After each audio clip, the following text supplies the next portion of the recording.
अब हम पढ़ेंगे सांख्यिकी।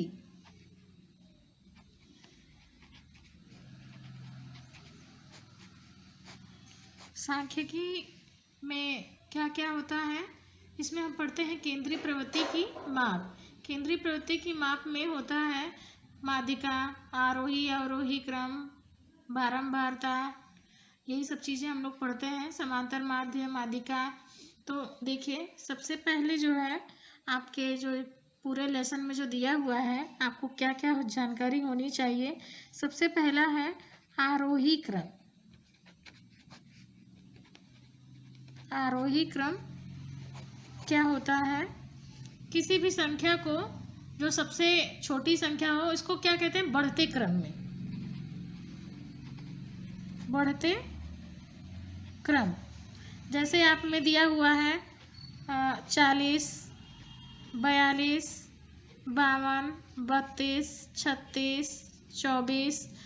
तो बढ़ते क्रम का क्या मतलब है, सबसे पहले छोटी संख्या लिखी जाएगी, फिर उससे बड़ी, फिर उससे बड़ी, फिर उससे बड़ी। तो इसमें सबसे पहले क्या होगा, जब हम यहाँ लिखेंगे आरोही क्रम, तो क्या होगा 24, 32, 36, 40, 42, 52। ये हमारा हो गया आरोही क्रम में। ठीक है, जैसे ये हमारा एक क्वेश्चन था। अब देखिए, अब अवरोही क्रम क्या होता है।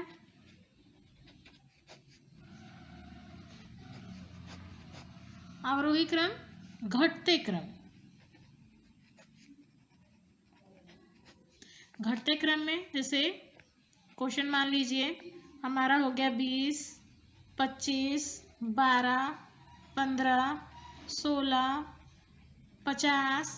तो इसको जब हम लिखेंगे अवरोही क्रम में,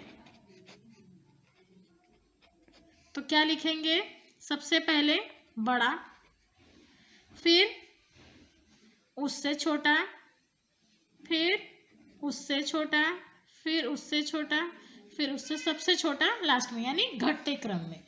तो आप लोग को समझ में आ गया होगा, हमने क्वेश्चन भी दिखाया और एक एग्जाम्पल भी दिया है आपको कि आरोही क्रम अवरोही क्रम क्या होता है। अब देखिए, अब हम जानते हैं माध्यिका के बारे में।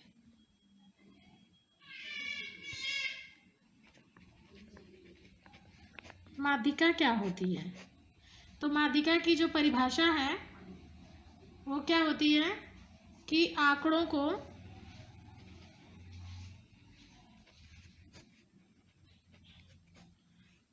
को आरोही या अवरोही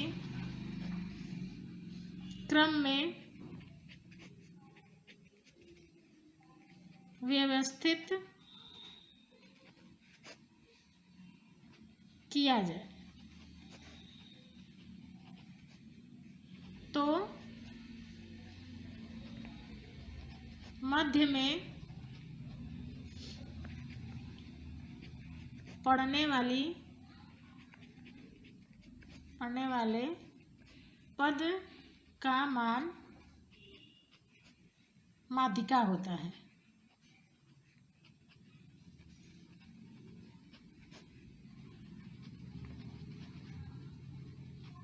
यह है हमारी माध्यिका की परिभाषा। ठीक है बच्चों, अगर माध्यिका हमें निकालनी होगी तो हम कैसे निकालेंगे। देखिए, सबसे पहले तो आपको कोई भी संख्या, जैसे ये दी हुई है 1, 2, 3, 4, 5, 6 दी हुई है, तो क्या है ये 6 हमारा क्या है, सम संख्या है। सम संख्या विषम संख्या तो आप जानते होंगे ना, 2 से कटने वाली संख्याएं हमारी सम संख्या होती है और जो 2 से नहीं कटती है वो विषम संख्या होती है। ठीक है, तो सबसे पहले जो सूत्र होता है हम लिखेंगे सम संख्या के लिए। पहला सम संख्या के लिए माध्यिका बराबर क्या होगा, 1/2 n/2 वे पद का मान।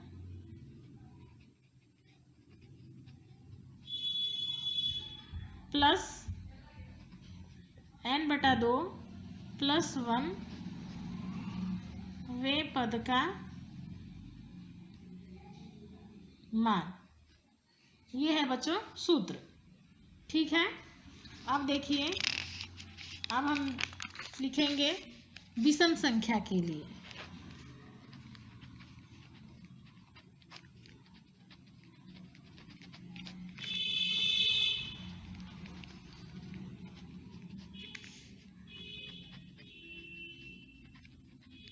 माध्यिका बराबर हो जाएगा n+1/2 वे पद का मान।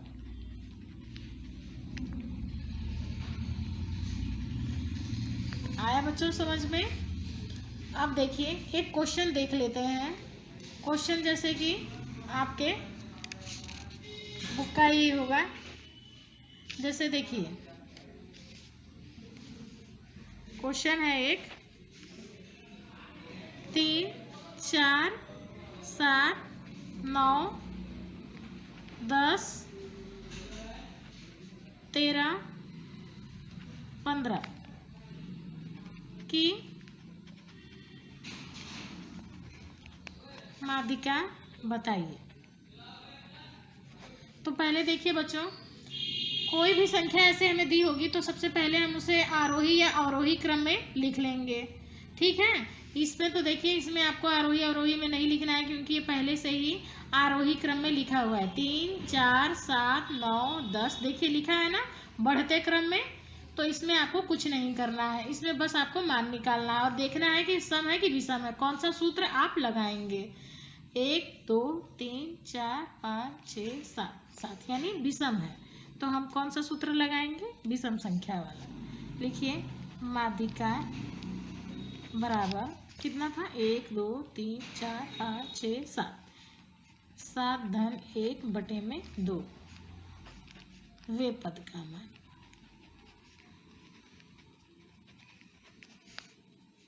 8/2 4 आएगा वे पद का मान। तो क्या हुआ हमारा? 4वें पद का मान। 4वां पद कौन सा है?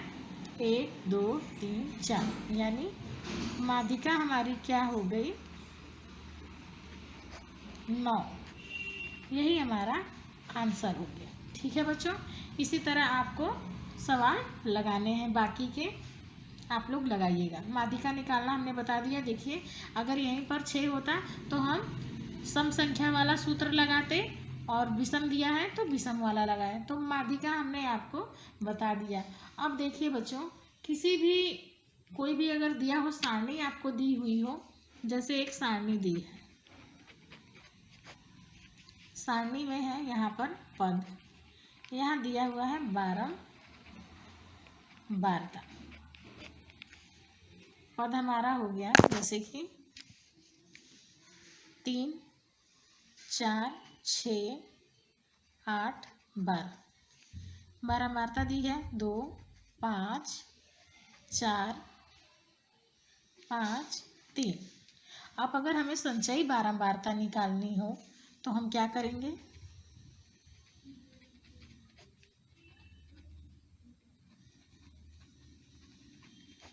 संचयी बारंबारता निकालने के लिए हमें क्या करना होगा?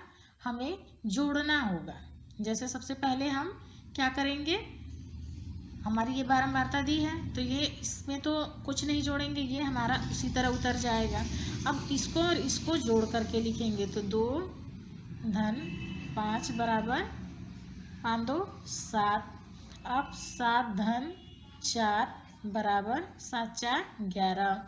अब 11 धन 5 बराबर कितना हो जाएगा? 11 और 5 16। अब 16 धन 3 बराबर ये हो गया हमारा 19।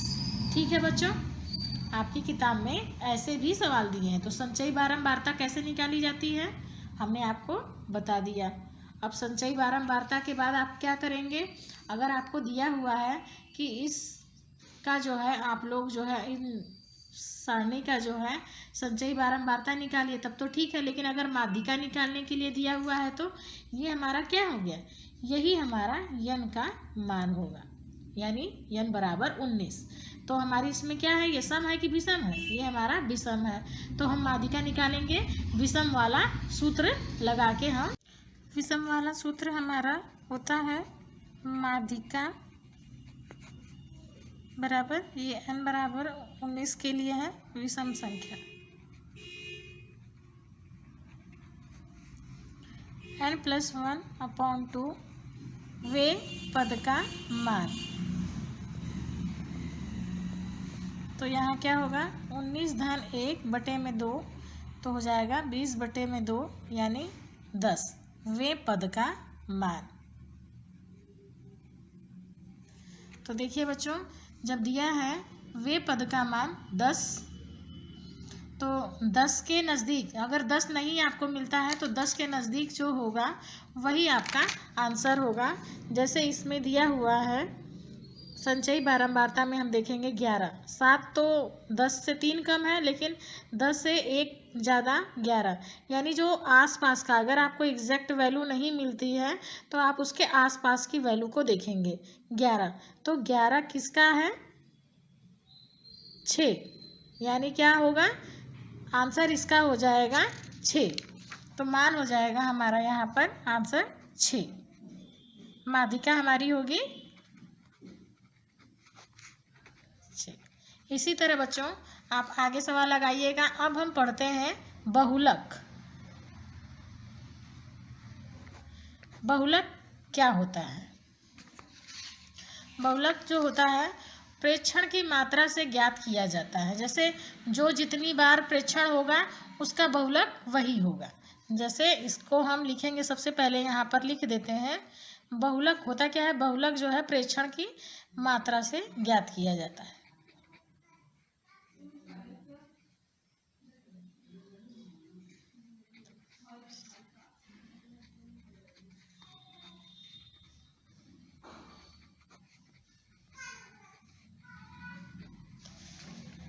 अब देखिए बच्चों, क्वेश्चन इसका हम एक करके बताएंगे तब आपको ज़्यादा समझ में आएगा। जैसे मान लीजिए एक हमारा क्वेश्चन दिया हुआ है 12, 12, 13, 12, 10 का बहुलक बताइए।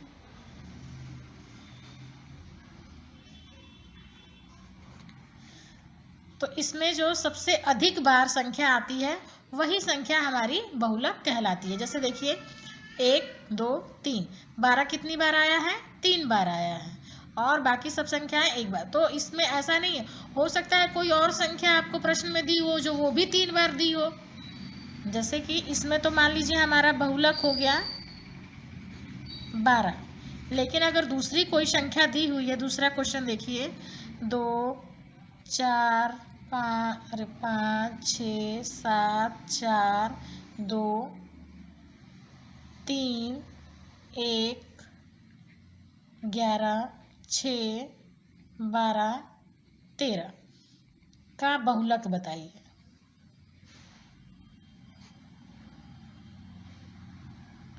तो देखिए इसमें कौन सी संख्या सबसे अधिक बार आई है। सबसे पहले हम छोटी संख्या से शुरू करेंगे, तो क्या है 1, 1 हमारा कितनी बार आया है, बस 1 बार आया है, ठीक है। 2, 2 देखिए कितनी बार आया है, 1, 2, 3, 2 को लिख दीजिए 3 बार, 1 को यहाँ लिख दीजिए 1 बार, फिर 3, 3 एक ही बार आया है, छोड़ दीजिए, उससे ज़्यादा बार आया है उसको लीजिए, 1 को लिखना कोई ज़रूरी नहीं है, जो अधिक बार आया है उसी को बस लिखिए। 4 कितनी बार आया है, 4 भी हमारा 3 बार आया है। अब देखिए इन दोनों संख्याओं से ज़्यादा बार कोई आया है क्या संख्या, देखिए 5 भी 1 बार आया है, 6 भी 1, 2 बार आया है, 7 हमारा 1 बार आया है, 11 हमारा 1 बार, 12 हमारा 1 बार। तो सबसे अधिक बार कौन सी संख्या आने वाली है, 2 और 4, दोनों 2 भी 3 बार आई है और 4 भी 3 बार आई है। तो इसका बहुलक क्या हो जाएगा, 2 और 4, ठीक है बच्चों, 2 और 4, क्योंकि दोनों ही संख्याएं हमारी बराबर आएंगे, अधिक आएंगे और बराबर आएंगे, तो हमारा बहुलक क्या हो जाएगा 2 और 4। इसी तरह हम अगर सारणी वाले क्वेश्चन दिए हैं तो उनमें भी इसी तरह हम करेंगे। जैसे देखिए हमारा 5B का एक तीसरा क्वेश्चन है, हम इसको करके दिखा देते हैं। हमारा यहाँ पद दिया है, ये बारंबारता दी है, तो पद हमारा ये हो गया 18, 22, 26, 30, 34, 38। बारंबारता 3, 5, 11, 3, 9, 2। अब इसमें हमें बहुलक निकालना है, तो इसका बहुलक बच्चों क्या होगा, हम बारंबारता देखेंगे। सबसे अधिक किसकी है, 11, यहाँ 9 है, यहाँ 11 है, तो 11। अब इसका बहुलक क्या हो जाएगा हमारा 26। हम सबसे पहले क्या देखेंगे, बारंबारता कि सबसे अधिक बार, बारंबारता का मतलब क्या होता है, कौन सी संख्या कितनी बार आई है, वही हमारा बारंबारता होता है। तो 26 हमारा कितनी बार आया है, 11 बार आया है। 34 हमारा 9 बार आया है, तो हमारा बहुलक क्या हो जाएगा 26। ठीक है बच्चों, इसी तरह आप लोग बाकी सवाल लगाइएगा। एक चीज़ और आपको बताना था, हम बता दे रहे हैं, टैली चिन्ह। टैली चिन्ह क्या होता है, टैली चिन्ह बच्चों देखिए 1, 2, 3, 4, और जब पांचवा हमें करना होगा तो हम इसको क्रॉस कर देंगे। ठीक है, फिर ये 5 हो गया, 6, 7, 8, ये हो गए 5, 6, 7, 8, 9, 10, 11, 12, 13। इसको हम क्या लिखेंगे 13। ऐसे हम टैली चिन्ह लगाते हैं। जैसे ही हमारा 4 संख्या हमारी पूरी होती है, पांचवें को हम क्रॉस कर देते हैं। 4 खड़ी पाई शुरू हमारी ख़त्म हुई तो पांचवें से हम क्रॉस कर देंगे। अगर यहीं पे हमें अगर 15 करना होता तो हम 11, 12, 13, 14 और 15 को ऐसे क्रॉस कर देते। इसे हम कहते हैं टैली चिन्ह। और वर्ग अंतराल वो आप इसमें दिया हुआ है। जैसे होता है कि हमने 5 से 10 का वर्ग अंतराल ले लिया, फिर 10 से 15 का ले लिया, फिर 15 से 20 का ले लिया, तो वो हमारा हो गया वर्ग अंतराल। ठीक है, तो आप लोग सांख्यिकी मतलब जो हमारा केंद्रीय प्रवृत्ति की माप है, इसे आप लोग पूरा करिएगा। हमने इसमें आपको हर एक चीज़ बता दी है, ये चैप्टर आपका पूरा हो जाना चाहिए। ठीक है बच्चों, तो इसे आप लोग पूरा कर लीजिएगा। इसमें हम अभ्यास से नहीं बताएंगे कि अभ्यास ए बता दिया, बी बता दिया। हमने ये पूरा चैप्टर आपको लगभग पूरा बता दिया है, आप लोग इसको पूरा कर लीजिएगा। जहाँ नहीं समझ में आया, कोई क्वेश्चन नहीं आ रहा है, तो आप हमसे अलग से पूछ लीजिएगा।